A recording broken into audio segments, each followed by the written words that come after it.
others.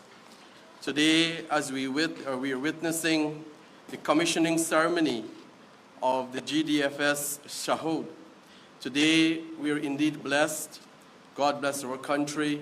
God bless our president. All those who lost their loved ones on that tragic day, may they find solace in you, our government, the Guyana Defense Force, a people, a nation that is forever grateful for their services.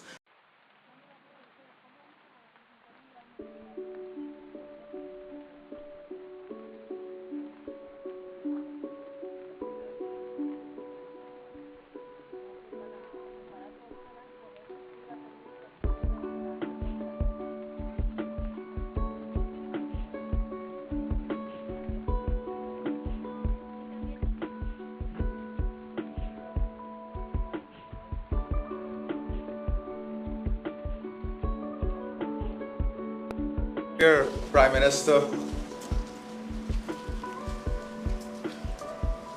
members of Cabinet, Ambassador, National Security Advisor, Heads of Service, our Chief of Defense Staff, Senior Command Staff of the Guyana Defense Force, distinguished ladies and gentlemen, and of course, special honor to Lucretia and Michael.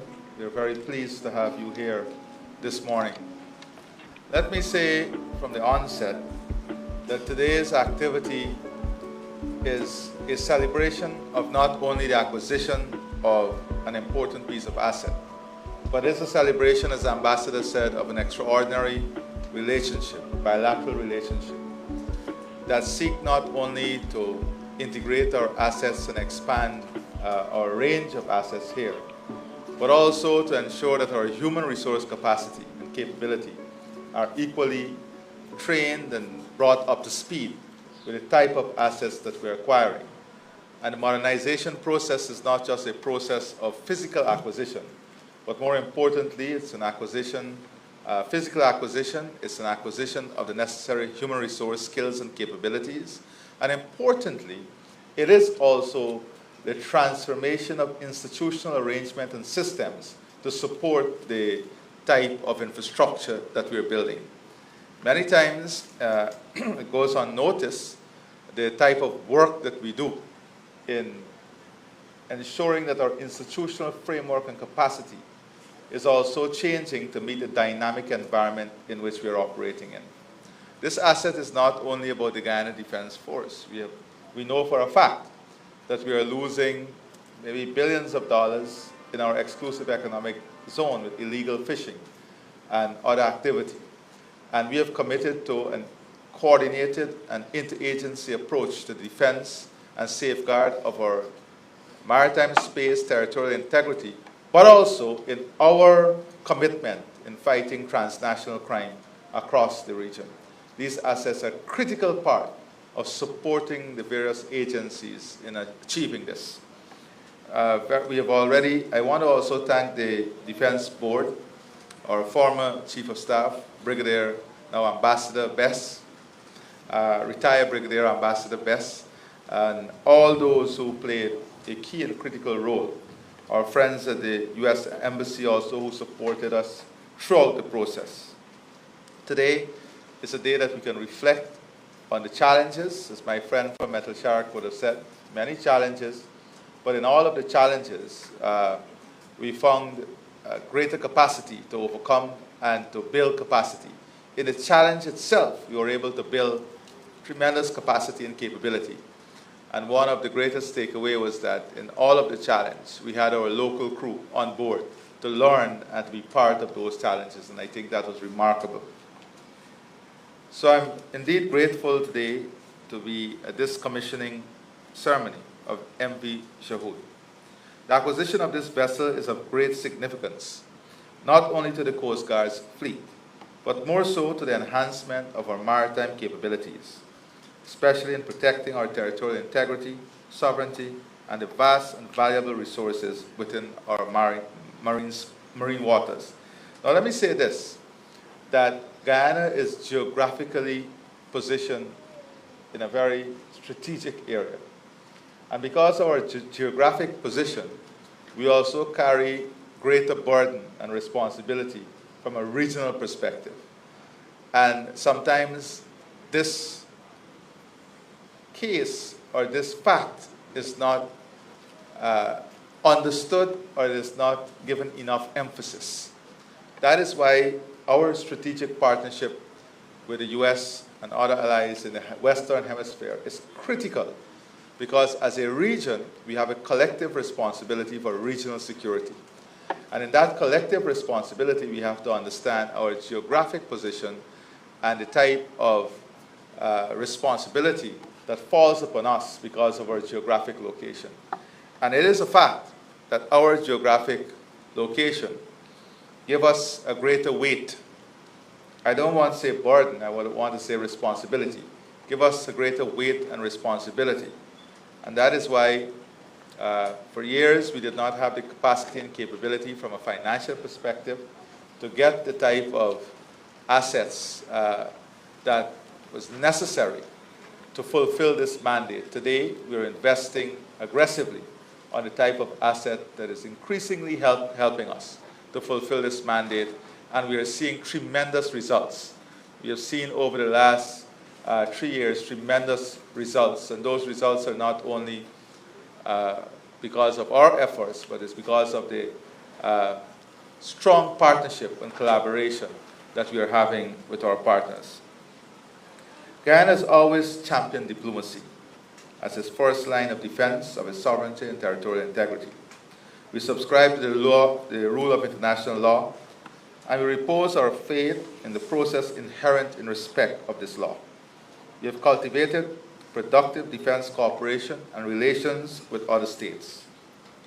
This tripod of diplomacy, international law, and defense cooperation has been the cornerstone of our efforts to maintain peace and security and to defend our territorial integrity. However, we recognize that these diplomatic endeavors must be complemented by a robust and responsive defense capability. While we maintain strong diplomatic ties and seek peaceful resolutions to conflicts, we must also be prepared to take decisive action to protect our sovereignty and territorial integrity, and be prepared in conjunction with our partners and their capability. Our nation's security strategy does not hinge on the support of external forces alone. Although we value and must cultivate and nurture our international partnerships, Guyana's defense is ultimately our responsibility also. We are a peaceful nation, but we are also vigilant and must understand the threat that surrounds us. Therefore, we must always be in a state of readiness to ensure fundamental aspect of our independence and sovereignty is always safeguarded. The acquisition of GDFS Shahoud manifests our commitment to strengthen our defense response capability. We are equipping the Guyana Defense Force with the necessary tools to respond more effectively to any threats in our territorial space, including our exclusive economic zone. The acquisition of GDFS Shahoud is part of the broader efforts by the government to bolster the capabilities of the Guyana Defense Force. We have doubled the financial allocation to the Guyana Defense Force. This year, we have allocated $42.2 billion to the GDF, representing an increase of more than 20 billion Ghana dollars. This year's defense budget of $42.2 billion is the highest ever in our country's history. In 2019, the sum of $14 billion was allocated to the force. Today, we have tripled that amount. The capital budget of the force has moved from 1 billion Ghana dollars to $20 billion between 2019 and today. Whilst we are celebrating this achievement in our maritime asset, the Defense Board, we have also concluded arrangement in the expansion and acquisition of new asset in our air defense system. And very soon, we are hoping to conclude arrangement where our fleet will be expanded to meet the immediate needs and requirement of the Guyana Defense Force. Between 2020 and 2023, we've expended $11.4 billion in recapitalizing the GDF. Between 2020 and 2023, we've invested more than $8 billion in major acquisitions and infrastructural development of the Air Corps and the Coast Guard. And for this year, we've increased the capital expenditure of the force from $3.7 billion in 2023 to $20 billion. This substantial investment reflects our efforts at ensuring that the GDF is well equipped to meet contemporary security challenges. I want to add that in addition to this investment, at no time in the history of the Guyana Defense Force have we sent so many of our officers, senior, junior rank, on training, local, international training. This is the greatest magnitude of partnership with the US, with France, with India, and almost every day we have junior and senior officers on training program, whether in the UK, the US, France, India. These are some of the key training areas as I speak to you. So this is also an important fact that our human resource capability, our ability to respond to modern day threat and the modern day infrastructure is being enhanced with the capability that we are building up in our human resource capacity. This investment comes at a time when Guyana's economy is experiencing remarkable growth. The country's upward trajectory brings with it new challenges and responsibilities. Historically, our economy was predominantly land-based, with major commodities such as sugar, rice, coal, diamond, and timber derived from terrestrial resources. However, the discovery of significant oil and natural reserves offshore has transformed our economic landscape. With more than 46 oil discoveries to date, Guyana is poised to become a major oil-producing state. Note, a major oil-producing state, not an oil-dominant economy. Because one of the important things that we're doing is to convert the oil revenue into building a well-diversified, balanced economy in which climate security, climate services, biodiversity services, food and agricultural products, tourism will all play a critical role in the society and economy that we are building. We also want to be known as the home of the most transformative technology and most skilled and capable human resource asset. That is where the investment is planned. The transformation necessitates a corresponding evolution in our national defense strategy. The GDFS Shahoud will be instrumental in safeguarding our offshore assets, which are vital to our economic future. Our marine waters, which now play a crucial role in our economy, require greater protection. Our marine economy is not limited to oil production. It encompasses fisheries, renewable energy resources such as wind power, tourism and shipping, port services, environmental services are all aspects of the marine economy that this vessel would allow us to protect and monitor. 90% of Guyana's trade flows through its shipping ports. This is why our marine infrastructure is of such a strategic importance to our economy. We must be able to protect this infrastructure and to expand it in the creation of other larger ports as our economy expands. With advent and rapid expansion of the oil and gas sector, there has been a significant increase in port traffic as we work to service the massive industry. And in this regard, our friends from the maritime sector, they're all here. They will tell you that we now have to rapidly increase our piloting capacity and capability. Not only did we have outdated pilot boats that were too slow and could not adequately handle the traffic, but because of the age of these vessels, maintenance and downtime was a key inhibitive factor to servicing the type of traffic that is coming in. to our ports. As a result, we are now also acquiring new piloting vessels to support the growth in the maritime traffic. The influx of equipment, materials, and personnel essential for oil and gas operations has placed unprecedented demand on our ports, highlighting the need for enhanced maritime security and efficiency.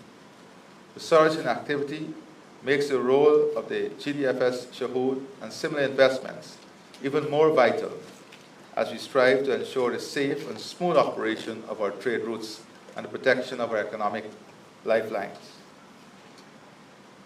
This vessel will enhance our ability to patrol our waters, deter potential security threats, and respond effectively to any incidents that may arise.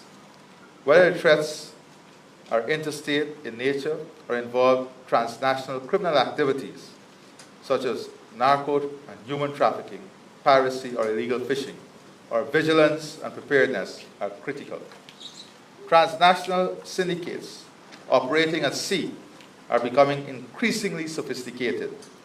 They are employing ingenious tactics to evade detection and engage in illicit activities. In response, we must make greater investments in high technology marine assets to ensure our defense capability are not outpaced. By equipping our Coast Guard with state-of-the-art surveillance systems, communication tools, and vessels to respond to threats. These investments are crucial for maintaining the security of our waters, safeguarding our economic interests, and upholding the rule of law against those who seek to undermine it. Guyana's national security strategy is evolving to address the dynamic and multifaceted challenges of the modern era, with particular focus on the protection of our exclusive economic zone and the valuable marine assets within it. Recognizing the increasing significance of our offshore resources and the threat of transnational criminal threats,